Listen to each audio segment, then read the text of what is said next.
sebenarnya yang paling penting itu ya net income itu. Iya, Kenapa? Karena setuju. nomor satu itu net income, ya. Memang betul. Kenapa? Itu yang untung. Kemudian perusahaan yang betul-betul ada payoutnya sedang-sedang lah. Jangan terlalu tinggi, jangan juga terlalu rendah.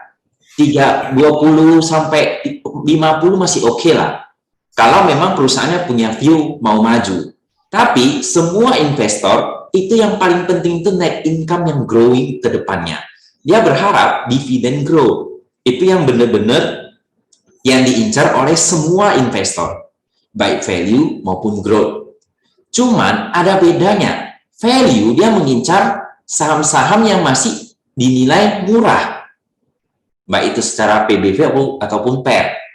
Kalau dia growth invest, dia belinya mahal, berharap menjadi lebih mahal lagi karena sahamnya juga tetap bertumbuh.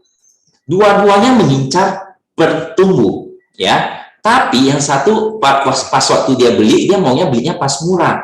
Yang satu dia nggak peduli, yang penting sahamnya itu growth, dia akan beli. Nah, itu aja bedanya ya. Nah, dalam kasus HMSP, kita tahu memang perusahaan ini adalah perusahaan yang bonafit, ya. Kemungkinan ruginya sangat-sangat kecil, hampir tidak punya utang, ya kan? Iya, Nah, tapi kalau secara book value memang tinggi, ya. Dia nggak punya apa, termasuk dividennya, payoutnya pun lumayan tinggi, ya. Karena dia memasuki siklus kalau di BCG kemarin itu adalah maturity. Nah, pertanyaannya sekarang adalah perusahaan ini apakah akan seterusnya turun 5 tahun, 10 tahun, 20 tahun? Kira-kira perusahaan seperti yang sekarang ini bisa nggak mengadakan seperti inovasi, ya, perkembangan portofolio seperti yang dilakukan oleh semua perusahaan yang memasuki tahap maturity? Nah, kalau dia bisa diversifikasi bisnisnya, dia ada kemauan untuk investasi bisnis lain, contohnya seperti yang dilakukan oleh Gudang Garam, ya. Walaupun belum berhasil, tapi setidaknya dari emiten itu sendiri dulu deh. Masih mau maju nggak? Kalau masih mau, ya dia bisa turun sampai berapa? Kita juga sama-sama ingin tahu, ya. Nah, kalau kita lihat, ya, kenaikan cukai dari tahun 2020, 2021, 2022, ya, penerimaan pajak itu bertambah. Normalnya itu selalu bertambah karena kenaikan cukai rokok kan. Benar ya? iya. Nah, uniknya di tahun 2022, 2021 akhir, kenaikan cukai rokok itu tidak membuat pajak kita tuh naik penerimaan cukainya. Sudah cenderung pertumbuhannya makin lama makin kecil. Nah, itu menjadi sebuah pertimbangan juga. Kalau mau naik, jangan naiknya terlalu kencang. Mungkin bisa naik, tapi ke depannya naik cukai tidak akan sedrastis yang tahun-tahun sebelumnya. Nah, itu menjadi suatu poin dan kita juga bisa menilai sendiri. Nah, bagi kita manajemen itu ke depannya perusahaannya masih bisa menaikkan keuntungan apa tidak? Kalau bagi kita tidak cocok investasi di sana. Tapi kalau menurut kita masih yakin manajemennya itu bisa maju ke depannya, nggak ada salahnya kita coba-coba, ya. Karena memang perusahaannya nggak punya utang loh, nggak punya utang, selalu untung, gitu ya. Kita Oh, sambil sharing-sharing, aku bantu sharing ya, sambil untuk melihat teman-teman di sini nih, untuk belajar juga nih. Dari hmm. sini juga kan kelihatan nih, net income memang turun gitu ya. Dari 2016 sampai ini juga, bahkan total expenses-nya juga EBIT-nya ya. Terusnya sahamnya juga kena terdilusi ya, makanya secara tidak langsung ya. Dari 2018, 2019, 2020 dan 2021 dari sini juga udah terlihat ya kok ya. Total Betul. revenue-nya juga ya revenue-nya juga turun dari 2018, 2019 minus negatif 2020 bahkan akhirnya sekarang TTM-nya juga minus 47% yang sebelumnya eh, plus ya di 176. Jadi balik lagi, mau nggak naruh uang kita di saham yang lagi merugi? Simple thing-nya sih seperti itu. Bukan merugi sih, cuma Merugi, untungnya ya untungnya buat saya menurun. menurun sih gitu. Tapi Ya, buat saya sih kalau dari 2018 akhirnya sampai 2021 nggak ada perbaikan kinerja perusahaan, ya turun dengan secara ini merugi sih. Cuman kalau bilang menurun kan bahasa halusnya. Kalau kita kan investasi itu pengennya di perusahaan yang contoh misalnya kalau misalnya yang tadi disebut growth stock, orang kita udah tahu BCA ini saham mahal, tapi dia selalu mencatatkan laba dan selalu ada pertumbuhan. Akhirnya orang lebih berani di BCA atau di BRI dibanding HMSP. Seperti itu ya, salah satu case contohnya ya. Benar nggak, betul. Bang? Betul. Kenaikan income ya itu adalah komponen utama kalau sudah dalam perhitungan kuantitas ya. Nah, itu adalah komponen kenapa? Karena kita dapat dividen normalnya atau yang bagusnya itu memang dari income ya. Baru dibuat jadi payout ratio ya, bagi berapa persen. Kalau hanya sesekali ya itu mungkin di luar dari laba yang kemarin saya pernah bilang dividen trap dan sejenisnya, income yang bukan dari usaha. Nah, dia kalau posisi seperti ini, dia income usahanya memang turun. Turunnya itu kalau kita baca, itu karena beban cost of goods sold ya, itu yang cenderung meningkat. Nah, makanya menyebabkan net income-nya turun. Yang dimana kalau kita terus lagi memang pajak cukai. Nah, memang beratnya di situ gitu. Ditambah lagi Ditambah pekerja lagi di kita. luaran itu sekarang orang udah pada beralih nggak ke konvensional smoke. Lagi musimnya vape, e-sigar. Itu salah satu ancaman juga. Ya, barang Kalau substitusi. Barang substitusi, barang yang bisa menggantikan rokok istilahnya ya, kan. Hmm. nah pertanyaanku ada nih, kalau Cepin memang earning per share-nya turun, tapi di JPFA ya kemarin kan baru bagikan dividen ya. Tentunya sih kalau big player, investor yang udah 5 tahun insight di dalam sih pas lagi bagi dividen wajar aja kalau mereka jualan karena mereka udah dapat dividennya itu sendiri. Ini, nah mana sih ininya finansial, nah ini dia. Finansialnya si Java nih sebenarnya bagus revenue-nya ya. Dibanding 2020 ada kenaikan cuman by ininya dia terkoreksi turun. EPS-nya dia bagus, bahkan lebih bagus dari 2020-2021. Nah, kalau misalnya orang-orang biasanya, ini kalau buat saya ya, personal pribadi, ini saham bagus, cuman momentumnya belum waktunya aja nih. Cuman kita nggak tahu nih momentumnya kapan, kita tinggal cari. Ini salah satu perusahaan yang ada pertumbuhan year on year ya, nggak secara year on year, tapi di 2020 sama 2021 ini salah satu menarik dan yang keduanya ada INKP juga, PBV-nya juga cukup murah ya. Kok Murah banget. Kalau itu murah. orang-orang nggak ada yang mau INKP. Saya bilang kalau you kalau pengen tidur tenang sebenarnya beli INKP. Ya. Itu INKP, Tekim, INKP itu karena harga pupnya sendiri naiknya, beuh. udah ini ya, udah naik cuman di sini belum. Tuh, Itu lihat ada nih. hubungannya dengan cerita aku nanti di akhir. Nih kalau kita lihat kebanyakan yang ikutan BBK itu kan senangnya pakai teknik. Benar nggak? Senangnya bandarmologi teknik. Sebenarnya kalau misal pakai kita lihat net income-nya aja nih di sini 2019, 2020, 2020. Ini dari sini bar chart-nya aja udah meningkat nih year on year nih dari 3 tahun terakhir. Tapi kita nggak berani investasi di sini. Itu kan balik lagi ke risk profile ya kok ya. Ya, karena price-nya gila, pupnya. Iya, Pupnya sadis. Dari 1.000, 6.000 sekarang. ya. 1.000-an jadi 6.000. 6 kali lipat. Tahun depan anak sekolah udah new normal, udah tidak menggunakan lagi apa namanya Zoom ya, Zoom atau WhatsApp. Mau nggak mau balik lagi ke kertas, mengerjakan PR, salah satunya perkantoran juga. Mungkin kalau sekarang kertas nggak terlalu banyak ini, banyak meeting ya orang by Zoom, by WhatsApp dan lain-lain atau Telegram. tapi sih buat the next season mungkin di kuartal 3, kuartal 4-nya ini bakal jadi. Ini kayak kita history always repeat itself. Lihat aja 2016, 2017, 2018 nge-booming.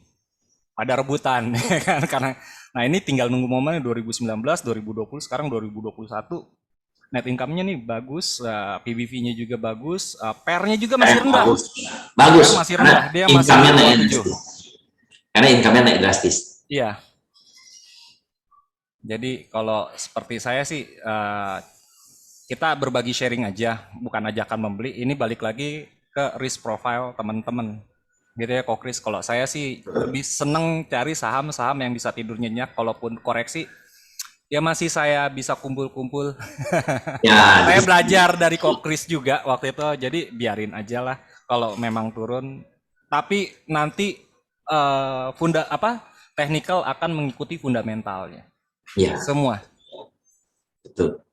Karena fund manager, manajer investasi, aset manajemen itu yang dicari fundamentalnya dulu baru technicalnya.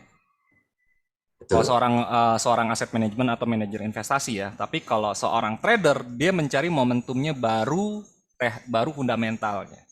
Contoh MTEK 2 tahun lalu atau ya Kokris kalau nggak salah 2 tahun lalu ya MTEK, orang kita bilang MTEK itu nggak menarik, nggak liquid. Secara valuasi murah, sekarang rebutan ya kok ya. Iya. 2 tahun lalu ya MTEK ini saham bagus, valuasi ini dapat dividen dan bla bla bla bla. Sekarang MTEK rebutan, bahkan kalau saya bilang ini udah mahal. Mahal banget. Mahal banget. PER-nya mahal, tinggi. Saya bahkan untuk investasi ujung-ujungnya apa? Ya udah cuan kabur. Nggak Kabur. berani. Iya, takut karena ini Yes. terlalu tinggi. Di atas 2,5-nya pada investor udah kabur loh MT. PER-nya kalau nggak salah udah 70 atau berapa ya? 70 80-an ya PER-nya ya. Tinggi Tinggi banget. Book value-nya juga udah tinggi banget. banget. Imagine kalau misalnya teman-teman beli di 2 tahun yang lalu untuk MTEK, wah sekarang mungkin misal punya duit 100 juta 2 tahun lalu ya, mungkin sekarang udah bisa beli Mercy E-Class kali ya. Karena udah ratusan persen gitu, udah bahkan bisa ribuan persen. Kalau Itu salah satunya. bisa tahan mental gak jual juga. Ya balik lagi itu kan ke risk profile. Banyak sekarang orang ngikut-ngikutin ala-ala Pak LKH. Pengen seperti Pak LKH tapi dikasih knowledge seperti yang Kokris kasih, nih saham bagus fundamental. Kayak tahun lalu Kokris sempat mention Saratoga. Ya kan, masih murah lah. Ya kan belum ini, aduh sahamnya nggak jalan, nggak gerak. Sekarang udah jalan, rebutan uber-uberan di atas. Seperti itu ya kok kayak. Saya bilang itu satu pengecualian Saratoga. Saya tahu itu murah, itu bagus, itu nggak berani sentuh. Tapi kalau bagi yang mau silakan ya. Banyak. Soalnya banyak sekali loh dari dulu pas waktu ngajar kan. Kok di antara semua valuasi Koko tuh yang paling murah itu Saratoga, SRT. Iya sih tahu. Tapi ya karena komitmen sendiri kan, karena PSP-nya juga nggak terlalu lulus bagi saya, jadi saya nggak mau. Hanya itu aja. Kalau saya kemarin yang berhasil di Excel, saham Excel buat saya masih cukup murah secara valuasi, PE, PBV-nya. Ya baru bergeraknya baru 1 minggu ini. Orang baru pada uber-uberan.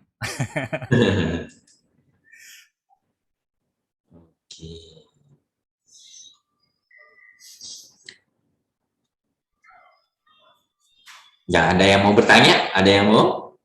Kalau ada, INKP udah coba setelah 3 bulan nggak tahan, saya tuh lama banget. tangannya gentle. Jadi caranya gini, Pak Amri, kalau saya ya kasih satu cara ininya, trading di saham-saham yang growth stock, bolehlah trading di saham. Misalnya salah satu misalnya kayak BRPT, buat saya BRPT mahal, benar nggak kok? BRPT salah satunya mahal untuk ini. TPIA juga salah satunya mahal, PER sama PBV-nya udah mahal TPIA. Trading di saham seperti itu dapat cuannya dimasukin INKP. Pelan-pelan belinya nggak usah langsung gebuk 100 lot, masukin 5 lot. Jadi nabung saham di saham-saham yang pas lagi koreksi, beli lagi 5 lot. Kayak gitu Pak Amri. skenarionya. Jadi belajar how to become asset management atau manajer investasi. Oke, got it. Iya. Jadi BRPT misalnya saya juga sering tradingin BRPT. Tapi misalnya TPIA contoh enggak. kayak sinyal BBK misalnya contoh ya, kayak Yata lagi main ya kan. Yata lagi main, nah, udah dapat cuan bungkus, masukin ke INKP atau saham-saham yang valuasinya bisa dikatakan kayak Indofood. It's good gitu. ICBP masih valuasinya masih oke, masih murah. Jadi cuan di saham gorengan masukin ke fundamental gitu, Pak. Rasanya kalau udah dividennya 10-20% nanti, itu terasa banget loh. Bener. Tiap tahun 20-30% kayak gitu, enak loh. Kemarin kalau nggak salah yang paling lumayan juga sih dapat dari UNTR. Terusnya selain UNTR kemarin apalagi tuh? Dapat Adro, dapat juga dari harga bawah. Yang lagi ditunggu nih PTBA. PTBA mah Pegas belum. Orang pasti pada gerah nih sama PTBA, kok nggak naik-naik, nggak ini. Saya gimana kabarnya dari bulan November nungguin PTBA. Zaman 2000 ya. Saya di 2000, average saya di 2200 average saya. 2200 pokoknya ini dia yang lihat orang sih pada lihat arah ya kan. Iri nggak? Nggak, karena udah terbiasa. Udah ditempang lihat saham-saham arah. Nggak aneh. Setiap hari pasti ada yang arah ya. Tapi cuman saya nggak mau nguber-nguber sana. Saya maunya tidur nyenyak. Saya maunya tidur nyenyak. Maunya hidupnya saya nyaman. Walaupun PTBA pelan-pelan juga nanti nih pas lagi RUPS. Wah udah langsung pada gambling tuh. Rebutan apa? Rebutan beli saham. Udah jelang-jelang RUPS. Main tebak-tebak harga. Berapa dividen yang diberikannya si PTBA. Kalau nggak salah by valuasi sendiri ya, kalau nggak salah UNTR itu tuh kalau ini di saya pakai IPS-nya tahun 2018 ya, itu di 33.000. IPS-nya 2018. Kalau PTBA juga mungkin dia di 2018 atau di 2017 ya harusnya sih di level 3.800 atau 4.400 ya, lupa saya. Udah lama nggak ngitung lagi. Karena saya masukin gudang yang kayak gitu. Kalau yang udah keluar gudang, salah satunya ini traktor, sisain. Tadi sih bongkar semua karena pada ini butuh buat lebaran. Siapa tahu orang pada ini nanti akan saya beli lagi di saat good value. Jadi orang pada jualan, kalau saya kolek ambil slot. Terus ya pada ambil lagi slot. Saya lebih seneng jadi one lot investor. Jadi pas lagi beli ada duit kok. Harus itu harus ada. Ada lagi turun, sahamnya bagus, kenapa nggak ini? Biasanya orang lagi turun itu pada takut, tapi kalau kita tahu fundamentalnya bagus, kenapa takut? Ada yang perlu ditakuti. Di saham itu hanya butuh kesabaran ya, kok ya. Dalam namanya investasi itu nggak ada lari sprint, semua itu pasti maraton. Mental sama keyakinan sih. Mental sama keyakinan. Kalau kita sudah analisa, kita sudah tahu kekuatan kelemahannya semua kan. Nah, normalnya bisa aja ada beberapa yang salah, tapi mayoritas 80% itu betul. Pasti tetap akan ada yang nggak bisa kita pungkiri ada kesalahan ya, tapi 80%-nya biasanya benar. Seperti contohnya kalau nggak salah bulan lalu Astra di 5.400, Astra Indonesia 5.400, 5.600 nggak ada yang mau beli, belum mau lirik. Padahal secara PBV pairnya tuh masih murah, sekarang udah mau 7.000 rebutan. Ya, benar nggak kok? Ya, orang tuh suka trading gitu berarti. Padahal secara ini ya orang pengennya secara cepat, tapi kalau ya balik lagi risk profile. Makanya kalau saya tetap melihatnya saham-saham yang memiliki fundamental, khususnya di indeks 30. Biasanya indeks 30 itu adalah saham-saham yang memiliki fundamental dan memiliki dividen cukup bagus ya. Jadi kalau saya tidak menggunakan LQ45, lebih saya persempit lagi. Atau kalau enaknya zaman sekarang itu ada indeks high dividend, dipermudah.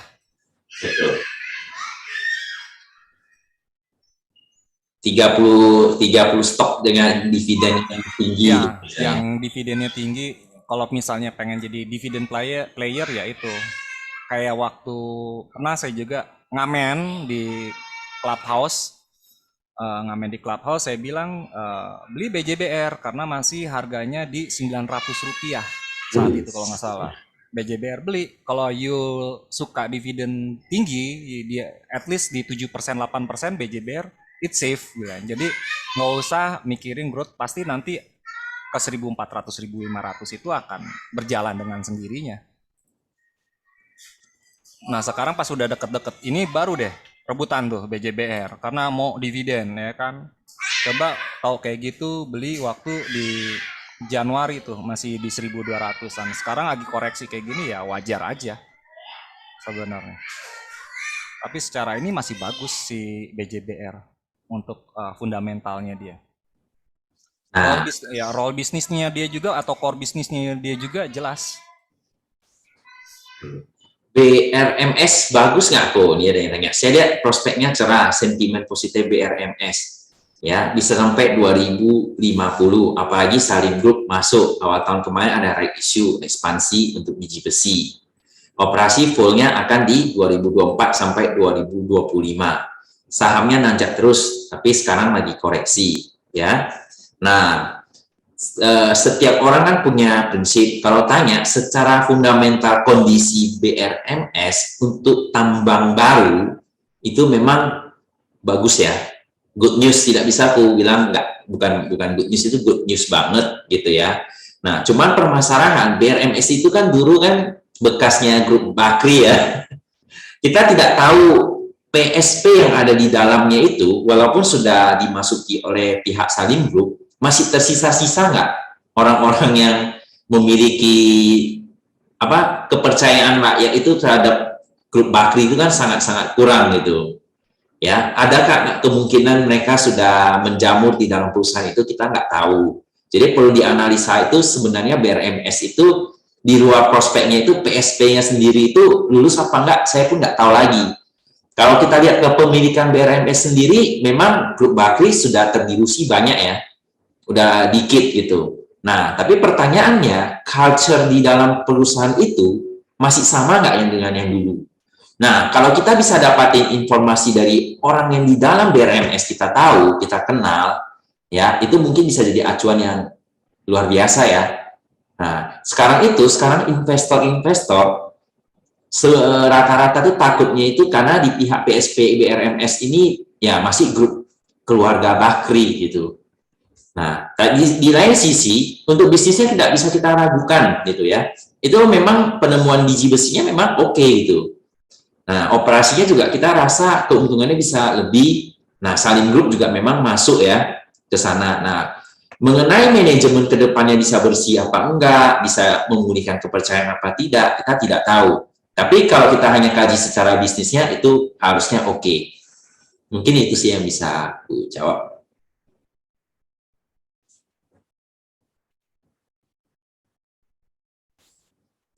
Nah, semuanya ini masih yang diceritakan tadi itu berhubungan dengan cerita di akhir loh nanti,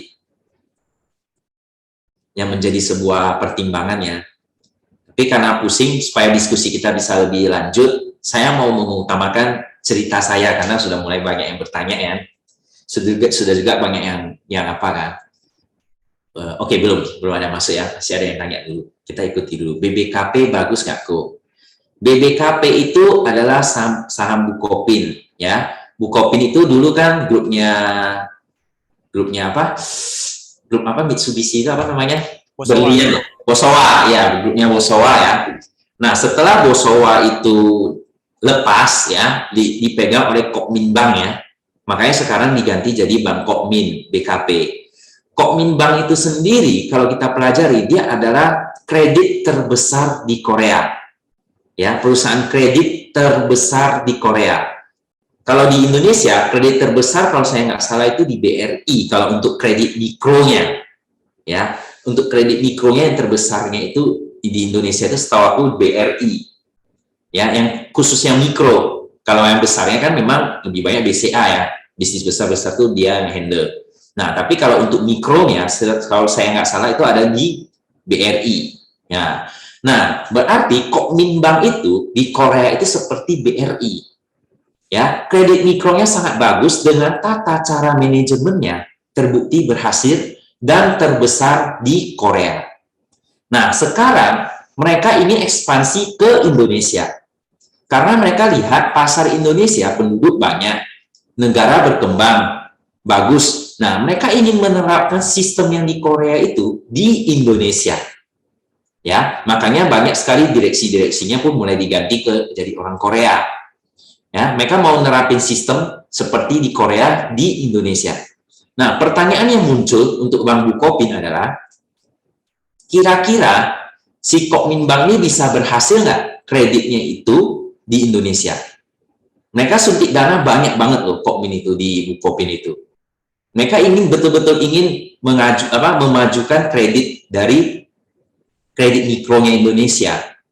Nah, bisa atau tidak, itu masih belum gitu ketahuan.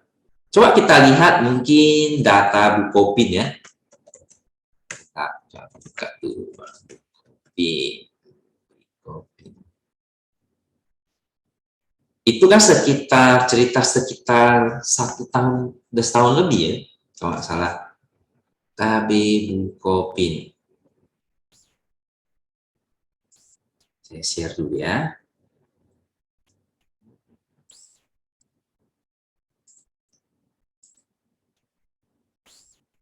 Nah, kalau kita lihat secara keuangannya, labanya kan masih minus dari tahun 2020 sampai 2021. Secara kuartal,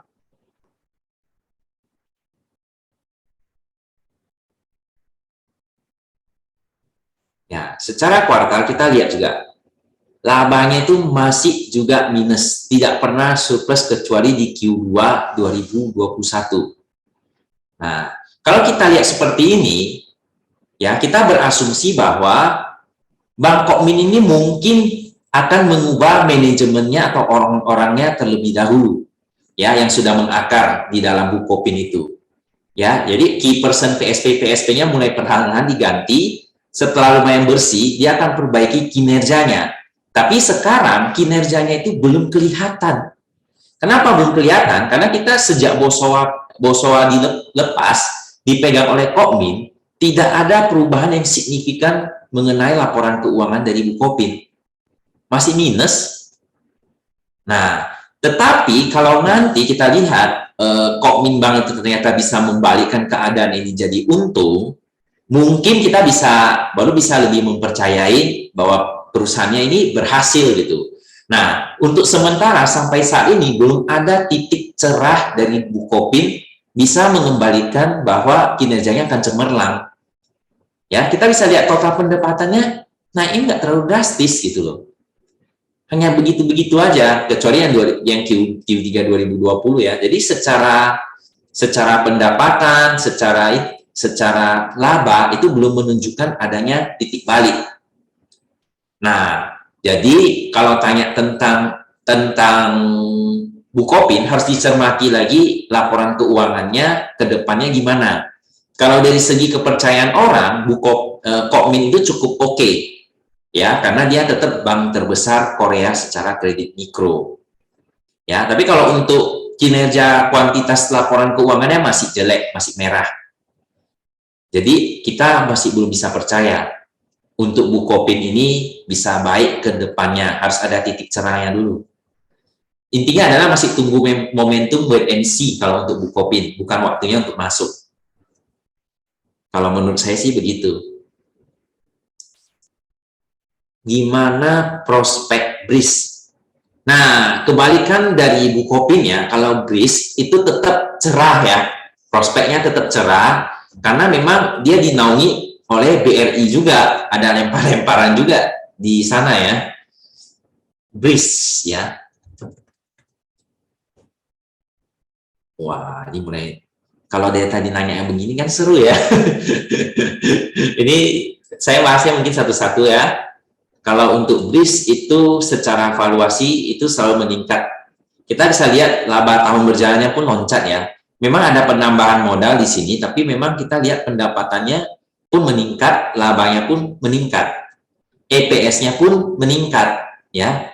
Memang kita sudah tahu di sejak tahun 2018-2019 ke atas, ketika BRIS ini sudah mulai launching oleh pihak BRI, kita sudah tahu bahwa BRIS ini memang perusahaan yang pertumbuhannya akan tinggi, makanya PER sama PBV-nya nggak sesuai ya.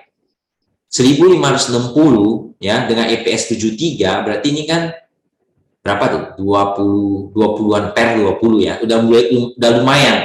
Kalau dulu 7 perak ya, 7 perak 7-10 perak ini harganya sampai 1000 kalau nggak salah ya. 5 tahun yang lalu. Ya kan sekitar 1000, 2000, 3000 malah. Ya, itu nggak wajar gitu loh. Nah, tapi kalau 1000 sudah posisi 20, kita meyakini itu akan maju, seharusnya BRIS termasuk masih oke. Ya, asumsi kita tetap pertumbuhan BRIS itu ke depannya akan bagus karena dia masih dinaungi oleh BRI. Itu kalau menurut saya BRIS still oke walaupun PER-nya 20 karena kita masih meyakini prospeknya masih bagus untuk BRIS ke depannya, pertumbuhan net income-nya. Oke, kalau untuk BRIS begitu. Kalau Harum mungkin sama dengan pertambangan lain ya, lebih ke komoditas, jadi saya nggak akan, kalau tanya saya gimana, Harum masih sangat volatile ya, masih naik turun tergantung harga komoditasnya.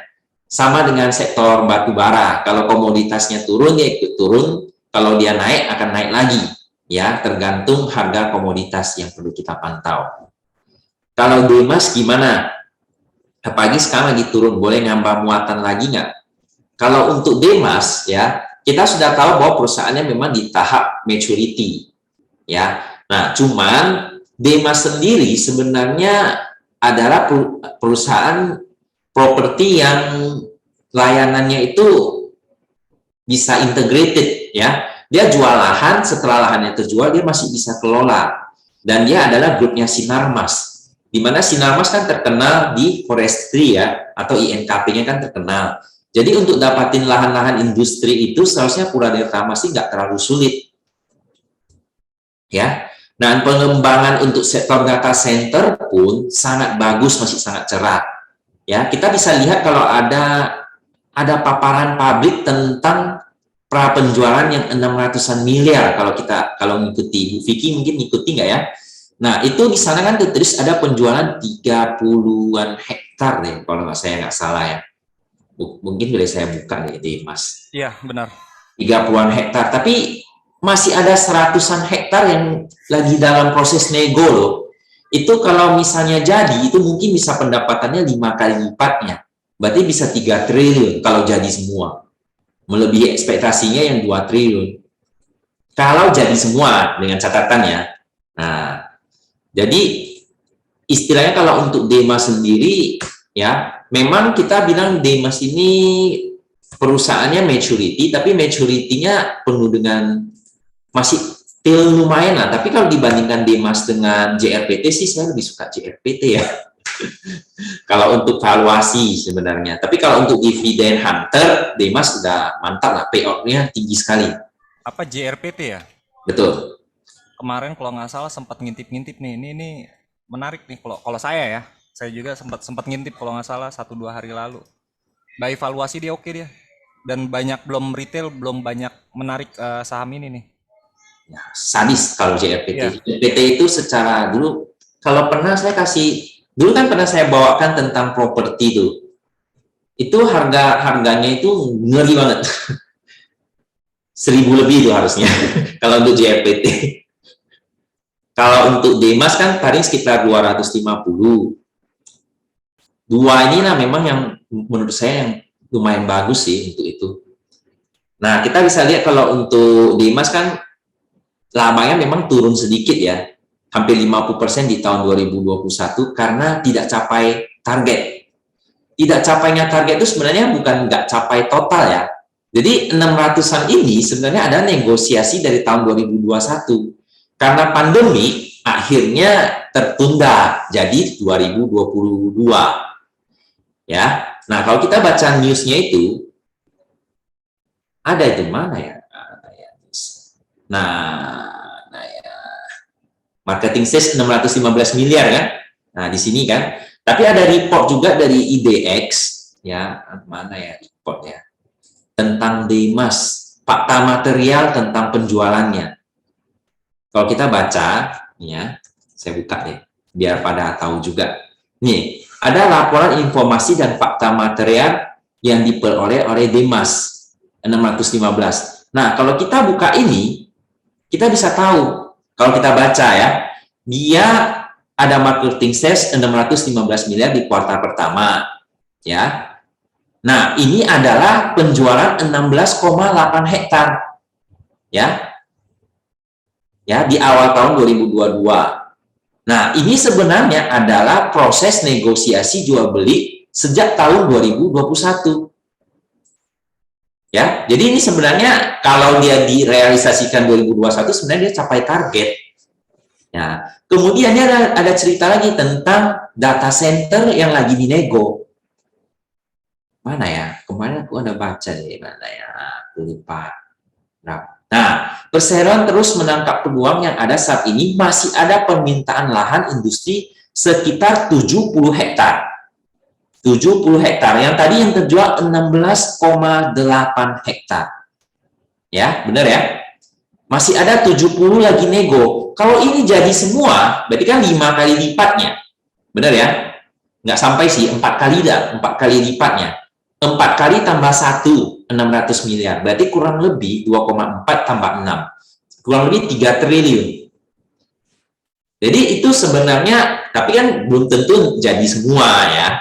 Nah, ini semua adalah data center yang lagi negosiasi tentang lahan industri data center. Makanya dia lagi sangat fokus kepada lahan data centernya untuk Demas. Nah, kalau tanya saya gimana? Menurut saya untuk Demas sih still oke. Dia utangnya sangat minim, hak nyaris tak ada.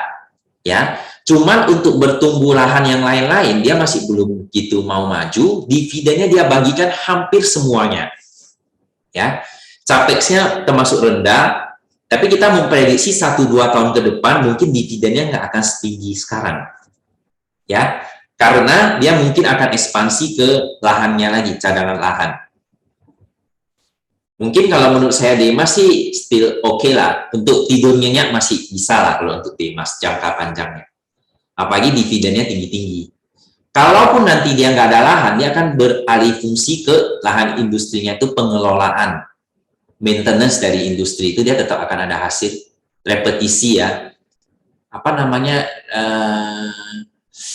pendapatan berulang properti itu apa namanya ya?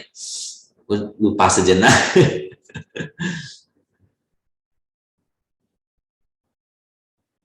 Pendapatan berulang, intinya gitulah. Dia income-nya itu akan selalu terjaga dia dari sewa, maintenance dan lain-lain. Recurring income benar. Lupa sejenak. Ya, recurring income-nya kalau ke depannya dia mungkin nggak jual lahan, mungkin akan berubah jadi recurring income.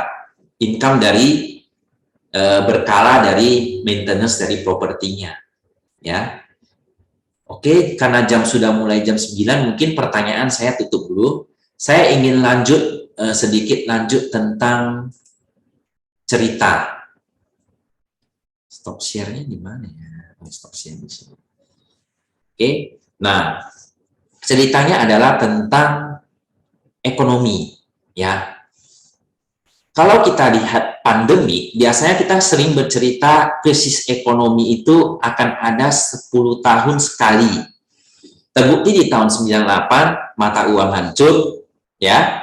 Jadi banyak yang berjatuhan ekonomi dunia. 2008 kan ada Brothers bangkrut, ya, yang tentang apa, subprime mortgage ya. Nah, itu kan 2008. 2018 ya, itu kan nggak terlalu ya. Tapi 2019 ya disusul oleh pandemi corona. Ya, corona. Orang sekarang itu berpikir sudah selesaikah corona? Kalau sudah selesai apalagi? Kemungkinan krisis bisa nggak? Kalau kita lihat IHSG yang sudah mulai tinggi, ya udah 7 ribuan. Sekarang itu ekonomi itu lagi agak ngeri-ngeri sedap. Kenapa saya bilang ngeri-ngeri sedap? Ya, pemulihan ekonomi secara cepat dan masif dari efek corona, ya pandemi corona ini, dampaknya sangat-sangat tinggi ya. Kenapa saya bilang tinggi? Karena pemulihan ekonominya yang dari hancur tadi, ketika naik menjadi tinggi, ya pemulihan globalnya kan cepat ya, cepat. Nah, inflasi itu tinggi banget, ya. Tetapi pertumbuhan ekonomi itu tidak terlalu tinggi. Itu namanya stagflasi. Kalau Sri Mulyani ngomongnya stagflasi, ya. Pertumbuhan ekonomi yang lambat disertai dengan inflasi yang tinggi sekali. Ditambah lagi ketegangan perang antara Rusia dan Ukraina. Ya. Itu menyebabkan harga komoditas yang naiknya tinggi sekali. Mungkin sekilas orang lain banyak yang cuan untuk saham-saham komoditas ya. Nah, tumbuh tinggi itu mirip-mirip di tahun 2007 ke 2008 ya. Harga komoditas booming, tinggi. Ya. Nah, ketika komoditas tinggi booming, US ataupun bank sentral yang lain, Uni Eropa, itu mulai meningkatkan suku bunga. Kenapa? Karena pertumbuhan inflasinya terlalu tinggi. Untuk jaga likuiditasnya, mereka akan menetapkan kebijakan moneter. Kalau tidak, mata uangnya akan lemah. Jadi otomatis mereka ngaturnya ya dengan menaikkan suku bunga. Nah, dengan dia menaikkan suku bunga, otomatis yang tercekik itu siapa? Balik lagi, perusahaan. Ya, balik lagi ke NPL. Jadi, tahun 2022-2023 ini menjadi suatu tanda hati-hati. Perbaikan ekonomi yang masif disertai dengan pertumbuhan ekonomi yang pelan disertai dengan inflasi yang tinggi, ya kemudian dampak domino yang berturut-turut ini termasuk sangat-sangat ngeri. Ya, tambah lagi satu yang terakhir adalah stimulus yang diberikan oleh bank sentral, seperti bantuan-bantuan yang akibat pandemi ini kan jumlah APBN-nya kan tinggi, ya itu akan menyebabkan si negara itu untuk mengatur ulang kembali budget mereka tuh defisit itu akan lebih sulit. Di Indonesia 4-5%, sampai 6% malah, antara 5-6%, 4-6% di tahun lalu. Nah, dia targetnya 2023, inginnya 2023 itu defisit 4%. Normalnya, ekonomi itu adalah balance budget untuk Indonesia. Ya, berarti neraca perdagangannya termasuk lagi sakit. Tapi bukan kita aja yang sakit, hampir seluruh dunia. Nah, jadi tahun 2022-2023 ini ada indikasi, ada tanda hati-hati ya bahwa indeks kita IHSG maupun global ekonomi ada bahaya ketika suku bunga naiknya tinggi, perusahaan biodiesel kolaps ya akibat nggak bisa bayar bunga kredit. Nah, itu menjadi suatu bahaya. Jadi ya komoditas yang booming itu bisa jadi tambah booming kalau ini tidak teratasi. Tapi kalau dia teratasi, komoditas yang hati-hati akan turun. Ya, dan Indonesia khususnya itu lagi masuk dalam tahap mulai hati-hati. Pertumbuhan ekonominya bisa nggak mencapai 6%? Nah, inflasinya berapa persen? Coba perhatikan. Inflasi akibat minyak, BBM, dan lain-lain itu menyebabkan inflasi itu tinggi banget di Indonesia. Ya, jadi sekarang itu negara kita itu ekonominya sekarang itu sudah mulai agak bahaya menurut saya. Ya, jadi IHSG berpeluang turun menurut saya untuk jangka menengah. Jadi bagian trading ya mungkin bisa lebih ketat lah trading plan-nya. Jangan terlalu optimis sekali. Kalau memang sudah waktunya untuk TP, bolehlah TP-TP sebagian, termasuk yang fundamental. Itu sih, itu dibalik cerita yang akhir yang saya bilang agak seram ya. Oke, mungkin ada yang mau bertanya?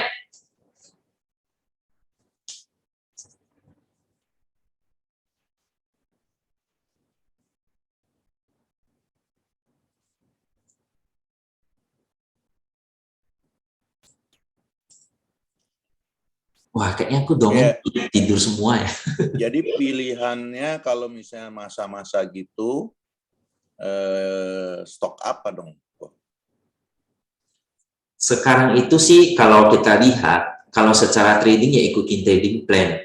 Ya, maksudnya kalau orang yang lagi beli ya kita ikuti, tapi kita tetap pasang trading stop. Kalau kata Om Kus gitu, benar ya Om Kus ya? Kawal profit ya. Oh, Om Kusnya lagi lagi sibuk mungkin. Ya, jadi intinya adalah tetap sesuaikan dengan trading plan. Ya, kalau memang dia sudah turun, kan kalau biasa di BBK itu kan ada tanda cruise. Kalau memang sudah out ya out. Jangan ditahan untuk kali ini. Ya, memang karena ada indikasi ekonominya ada kemungkinan untuk agak goyang sih di tahun-tahun 1-2 tahun lagi ini, agak hati-hati sekarang. Tapi kalau nanti news keluar, kita tetap ngikutin news setiap 3 bulanan ya, sebulan 2 bulan tetap ngikutin. Tapi kalau ada ciri-ciri berbahaya untuk ekonomi secara global Indonesia, ya kita yang semua yang masuk ya harus hati-hati sih. Tanda-tanda crash berarti money manajemennya lebih kecil. Jangan masuk seperti biasa. Jadi kita harus punya uang ketika saham jatuh. Intinya itu sih. Terus mungkin yang utangnya nggak ada utang kali ya, kayak gitu ya. Ya, yang nggak ada utang jauh lebih aman. Tetap. Makanya kenapa saya lebih suka kan. Ada yang tahu itu ada namanya net debt ya. Net debt itu adalah perusahaan itu punya utang memang. Utang itu kan banyak. Ada yang utang usaha, ada yang utang berbunga. Nah, dia itu seluruh utang dia dikurangi setara kas. Ya, itu kalau dia net debt-nya negatif, berarti perusahaan itu setara kasnya itu lebih tinggi daripada utangnya. Itu aman. Apalagi perusahaan itu tidak rugi, untung terus kan, nggak pernah rugi. Nah, itu jauh lebih aman. Itu ada tuh. Banyak. HMSP termasuk loh, tapi Masih. income-nya turun ya. Ya, Income-nya turun ya, tapi net debt-nya itu minus. Mungkin bisa saya Saham kasih komoditas ada itu, London Sumatera. LSIP. Ya, LSIP termasuk mini, utang mini, betul. Nyaris nggak ada utang. Kalau apalagi yang utangnya dolar, waduh, bahaya. Ya, Indofood terutama. Kenapa ya dimulai kan? Pine Hill itu ngeri. Mudah-mudahan tidak terulang. Nanti deh. mungkin Om Ya. Kris bisa pilih-pilihin tuh, kasih ini suggestion yang utangnya kecil-kecil, apa tuh, kasih saran. Oke, kalau misalnya gitu, nanti mungkin saya akan listkan lagi. Mungkin kedepannya ya, saya akan posting setiap awal bulan atau 1 minggu awal lah. Semua saham-saham yang lewat dari kriteria fundamental yang termasuk utang mini saya akan postingkan. Mungkin ke semua grup saya akan postingkan sih. Kebetulan sih pekerjaan sekarang ini sudah mulai akhir ya, tahap akhir ya, maksudnya urus PPH badan kan, SPT badan. Nah, nanti kalau udah selesai semua mungkin saya bisa lebih aktif ya. Kalau sekarang ini aku masih agak lebih pasif sih, karena lantaran lagi banyak beres-beres itu. Nah, mungkin setiap bulannya ke depannya saya akan postingkan saham-saham yang melewati kriteria saya secara screener ya. Nah, perusahaan yang mini utang itu akan saya postingkan ke BBKFA. Semua udah join BBKFA belum? BBKFA 101 kalau nggak salah. Kalau belum mungkin boleh join. Kalau mau tanya di situ nggak harus pas seminar juga ya. Nggak harus pas waktu Zoom meeting, mau kapanpun bisa.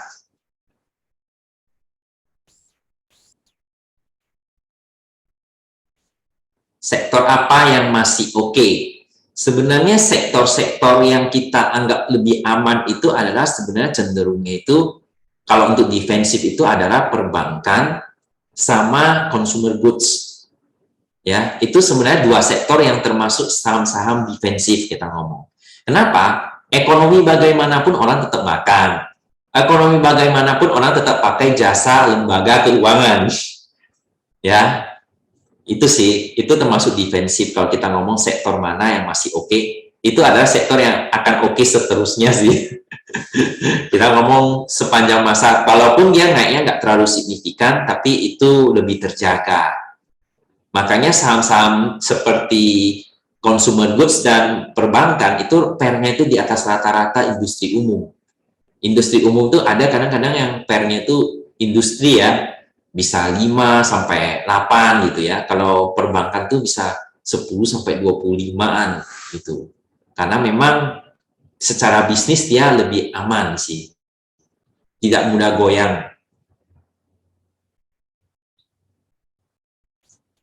Aegis termasuk konsumer kali ya, Aegis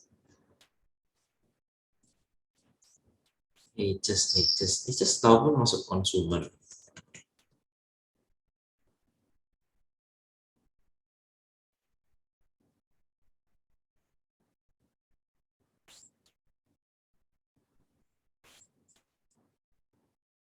Perdagangan retail termasuklah. Perdagangan trade apa ya. Aegis turunnya lumayan loh kalau nggak salah ya. Iya, 1075 dari 1400 1500. Aegis utangnya minim. Coba kita cek ya.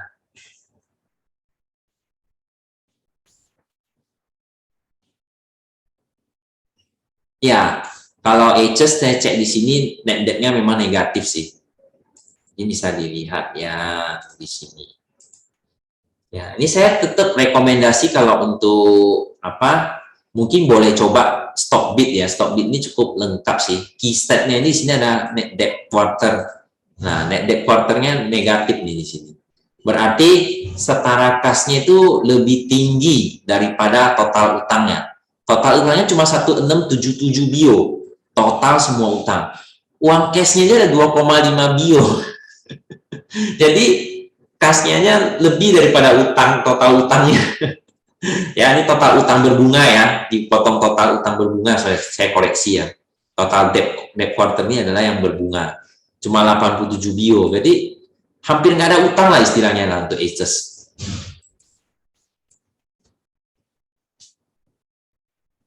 Boleh untuk invest ya, tetap ya itu kebijakan masing-masing. Tapi kalau untuk invest untuk perusahaan yang minim utang itu memang saya rekomendasi. Tinggal harganya aja berapa pasnya. Nah, kalau kita di sini kita lihat kan Aegis itu pernya di atas 25 ya. Jadi memang harganya memang cukup mahal. Ya, kalau menurut kita ke depannya masih bisa lebih tinggi net income-nya ya mungkin pernya akan turun sih. Itu boleh. Tapi kalau menurut kita janganlah tunggu per lebih murah dulu, boleh juga gitu. Jadi intinya adalah per itu secara valuasi masih lumayan mahal, ya secara net income pun masih lumayan mahal, tapi secara pertumbuhan pun cukup oke sih untuk Aegis.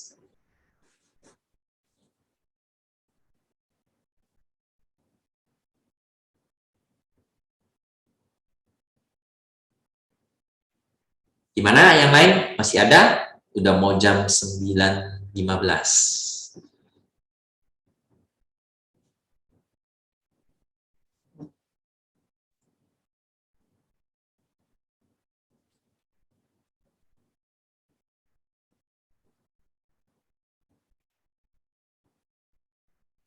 Kalau RAS gimana?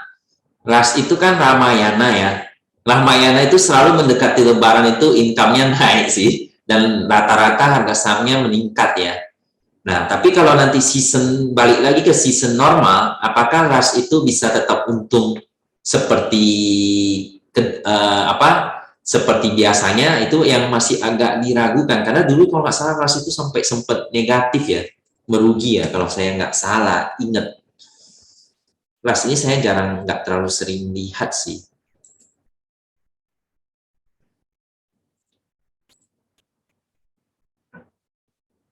Tapi RAS waktu pandemi corona itu termasuk salah satu yang terpukulnya lumayan sih. Oke, RAS, bentar saya cek dulu ya.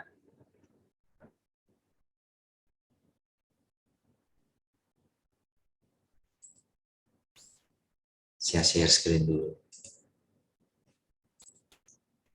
Oke, kalau kita lihat last, ya di tahun dia kan masih laba tahunnya masih ada merah, merah, hijau, ya. Jadi memang perbaikannya dibandingkan dengan tahun lalu memang cukup lumayan oke.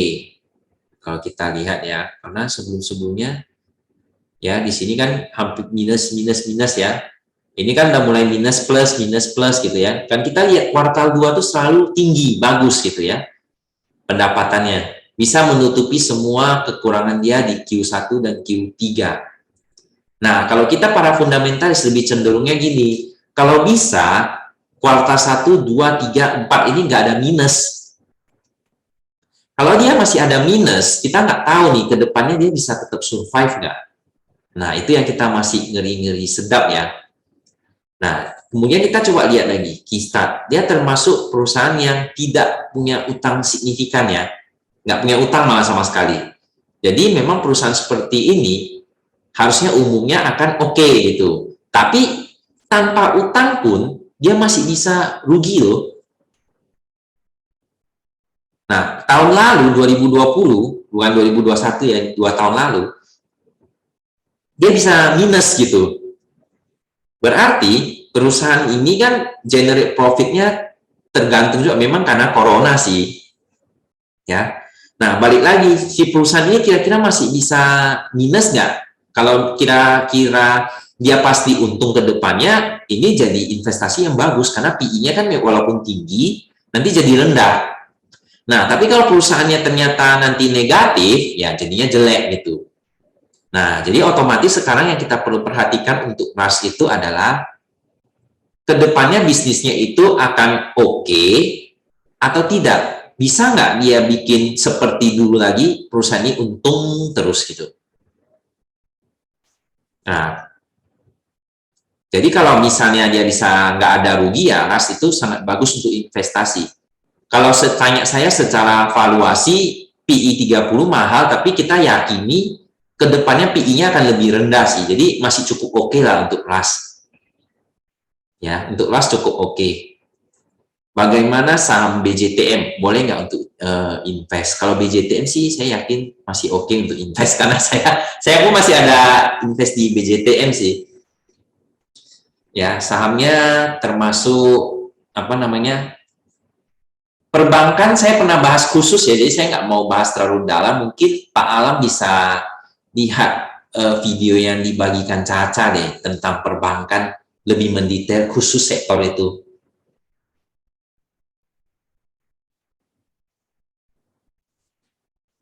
Tapi kalau tanya saya boleh untuk invest atau tidak, jawabannya saya boleh sih untuk BJTM.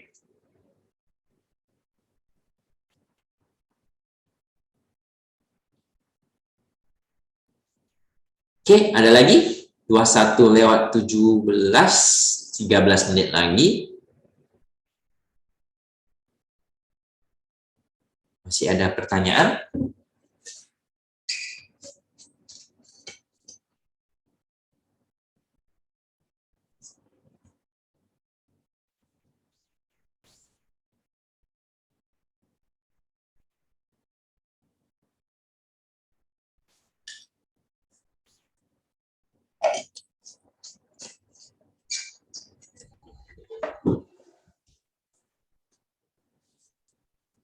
Kalau saham yang minim utang berarti enak ambil saham-saham syariah ya Om? Belum tentu. Bukannya syaratnya masuk syariah itu dia memang minim utang ya Bu? Kayaknya nggak seperti itu deh ya. Syariah bukannya dia ada ketentuan khusus ya. Tetap kalau bank memang kan ketentuan syariah itu kan maksudnya berbagi hasil kayak gitu. Tapi kalau saham itu syariah, kalau saya nggak salah sih dia nggak ada bertentangan dengan etika atau hukum-hukum syariah, bisnisnya nggak bertentangan, itu boleh. Itu perusahaannya pun setahu saya ada yang punya utang deh seharusnya. Mungkin ada nggak yang tahu tentang syariah ya? Dari 30% kalau nggak salah, kalau masuk syariah itu. Tidak. Syarat saham syariah. Nggak tahu, masih harus belajar lagi. saham syariah. Kegiatan usaha termasuk efek syariah adalah perusahaan yang tidak melanggar prinsip syariah.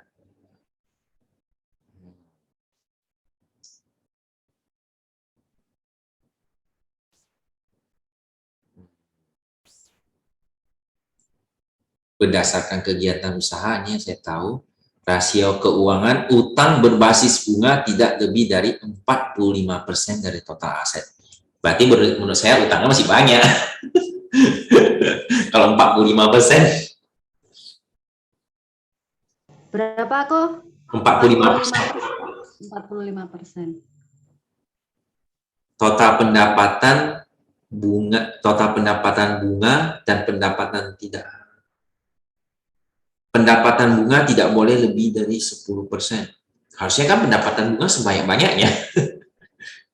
Kriteria lain, wajib menjalankan benda-benda yang akan mengeluarkan efek syariah. Enggak sih, efek syariah itu tidak berarti dia minim utang. Ya, 45% ke bawah aja dia udah bisa masuk syariah. Kalau aku baca dari syarat-syarat ketentuan efek syariah ya. Sementara saya sendiri kan lebih cenderung utang itu lebih kecil daripada setara kas. Berarti biasanya ya itu setara kasnya aja belum ekuitasnya dibandingkan total utangnya aja lebih tinggi gitu. Total utang berbunga ya di sininya, bukan semua total utang.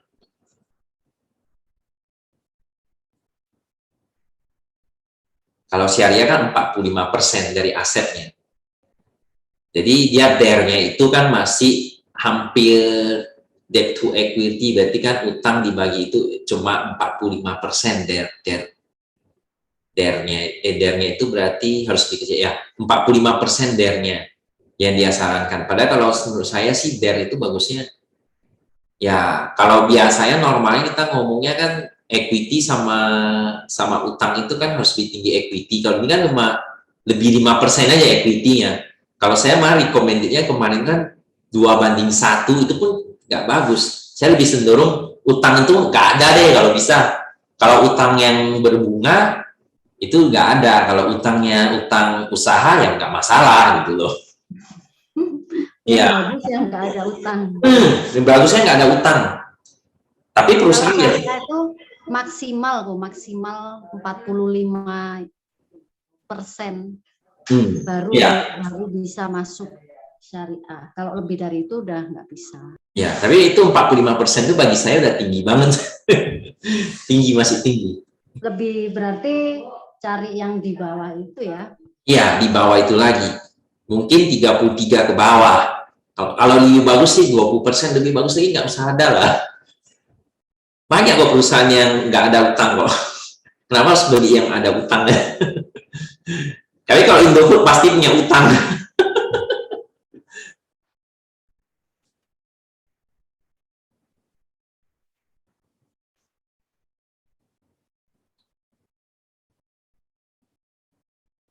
Oke, mungkin itu ada lagi yang mau bertanya. Kalau nggak ada, mungkin saya balikin ke Caca. Nggak tinggal 8 menit, 5 menit. Tadi Jaya sama Esip udah ya? Jaya sama Esip, oh ya belum ya, kelewat ya? Belum. Jaya sama Esip, oh ya nggak kebaca. Oke, Jaya. Ada yang tanya lagi kok. Jaya. Saham yang minim utang apa aja? Ya, saya akan posting itu setiap bulan nanti. Kemarin saya pernah posting deh kayaknya. Pernah saya kasih lihat deh, nggak salah. Saya masih ingat tahun lalu siapa Diamond itu kasih rekomendasi Hexa. Betul. Saat itu trader-trader nggak ada yang tertarik dengan Hexa. Sekarang udah harga 5.000 ke atas direbutkan. Biasa tuh. Saya pilih beberapa. Kayak bisa lihat masa depan ya. Fundamental itu kan dilihat lagi by value. Value-nya good atau enggak dan murah, layak investasi atau enggak. Kalau nggak salah tahun lalu itu masih di sekitaran 2.500 ya. Kalau nggak salah kok ya. 2.500 atau 2.700 apa. 2.500 sampai 3.000 waktu itu saya rekomend. Ya kalau misalnya sabar 1 tahun ya sebenarnya punya duit kayak 10 juta aja nggak usah diapa-apain ya, nggak usah terlalu gede lah duit atau punya 5 juta. 5 juta katakanlah duitnya, katakan duit hilang ya kok ya, karena kita tahu nih good value. Ya 1 tahun itu dapat 100% Betul. or more dan plus dividen. Lebih, betul. Dan dividen. Jadi udah dapat 100%, dapat dividen, ya udah. Jadi katakanlah misalnya dapat stock pick dari Kokris malam ini, pikirlah untuk 1-2 tahun ke depan, bukan berpikir bulan depan atau 3 bulan ke depan ya kok ya. Ya, malah biasanya saya ngomongnya 5 tahun ke depan. Biasanya. Saya juga gitu, kayak contoh ya, saham BNI, saya bilang target saya di akhir tahun 2022 9.100, tapi belum nyampe akhir tahun udah mau 9.100. Jadi mindsetnya dulu yang paling benar ya, psikologinya dulu kita dalam investasi itu, oke deh saya untuk jangka pendek atau panjangnya itu ya, bukan ini pendek atau menengahnya itu di 1 tahun. Tuh. Oke, untuk ESIP sama Jaya, kalau saya lihat kan, untuk Jaya itu lebih ke infrastruktur ya. Jaya. Cuman di sini kalau kita lihat mungkin karena efek pandemi juga, jadi nggak bisa patokan banget ya. Cuma kalau secara valuasi dia jadinya mahal karena dia kegiatannya yang agak minim ya. Labanya cuma 7 perak ya, 8 perak malah menurun. Tapi dari tahun 2018 naik, habis itu turun dikit ya, cuma 7 sampai 8 perak. Cuma permasalahannya itu ya, pernya itu otomatis jadinya tinggi karena masih di atas 20. Di atas 20 ya. Nah, kemudian income-nya itu semua mini-mini. Ya, walaupun utangnya ada, lebih banyak utang sedikit aja ya. Nah, itu nggak terlalu masalah, utangnya minim, termasuk mini lah ini. Cuman ya posisinya income yang sedikit ini yang agak riskan ya. Maksudnya gini, kalau kita seorang fundamentalis ya, kita itu agak sensitif sama yang perusahaan yang untungnya tipis-tipis. Kenapa? Kalau dia untungnya tipis-tipis, ada kesalahan sedikit, itu jebol gitu loh. Minusnya biasa parah gitu. Ya, jadi saya sangat tidak suka laporan keuangan yang untungnya itu kecil-kecil gitu. Ya, kalau dia untungnya besar, dia tidak ragu untuk mencantumkannya. Kalau dia untungnya kecil, biasanya perusahaan itu bisa jadi rugi, dia modif jadi untung kecil. Nah, jadi biasanya cara saya membedakan perusahaan-perusahaan yang aman saya investasikan itu ciri-cirinya adalah untungnya itu besar. Kalau untungnya tipis-tipis ini, komponen keraguan saya untuk kebenaran laporan keuangan itu kecil gitu. Ada firasat mengatakan kalau untung kecil itu agak bahaya karena ada modifikasi. Nah, ada agak ngeri lah kalau untuk perusahaan untung kecil itu untuk kita analisa secara mendalam laporan keuangannya. Kalau untungnya tipis, ada resiko. Itu untuk Jaya ya. Kalau untuk ESIP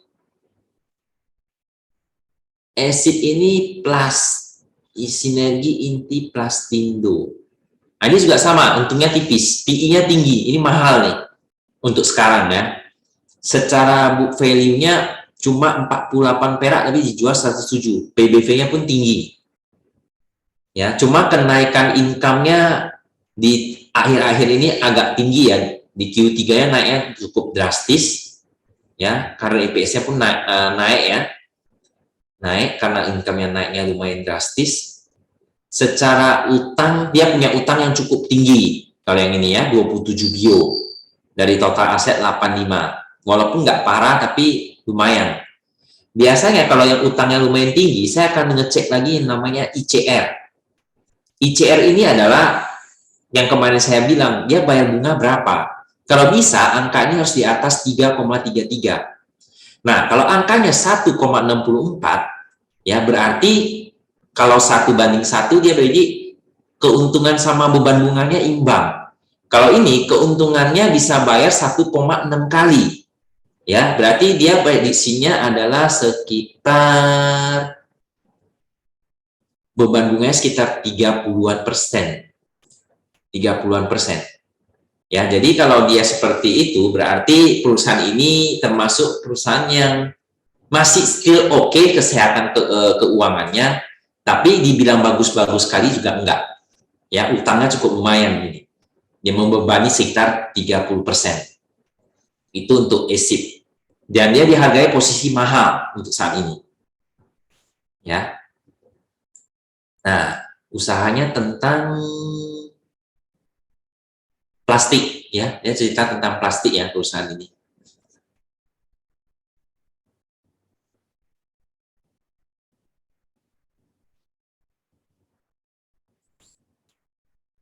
Oke. Oke, ESIP mungkin segitu. ASGR. Waduh, ASGR tuh dulu saya sempat rekomen di angka berapa tuh dulu? Kayaknya 800 deh. Waktu itu orang nggak mau 700 800. Sekarang udah mulai 1000 baru ditanya lagi. Aku cek dulu valuasi ASGR ya. 985 ya sekarang ya. Oke, 985. ASGR ini teknologi, cuma teknologinya itu apa? Ada dia grup Astra ya, grup Astra Grafia namanya. Secara keuangan dia seharusnya cukup oke kalau dia masuk ke radar punya saya, screener saya masuk. Share screen belum ya? Share screen. Oke, saya share screen dulu. Oke, sekilas ya, dia net debt-nya negatif ASGR ya. PI-nya posisi 15, nggak mahal, nggak murah, sedang-sedang, ya. Net debt-nya negatif ya, perusahaannya cukup oke. Book value-nya itu, current book value-nya itu adalah 1.100. Dia di bawah book value ya, berarti dihargai posisi murah secara book value. Ya, secara PER sedang, perusahaannya juga nggak ada utang. Utangnya cuma 10 bio, tapi cash-nya sampai 1051 bio. Ya. Cuman ini saya lebih banyak rekomendasinya dulu ya, kalau sekarang ya, waktu dulu 700-an sampai 800 saya pernah rekomen deh kalau nggak salah saya. Di sekitar sini deh, 8 jam waktu itu.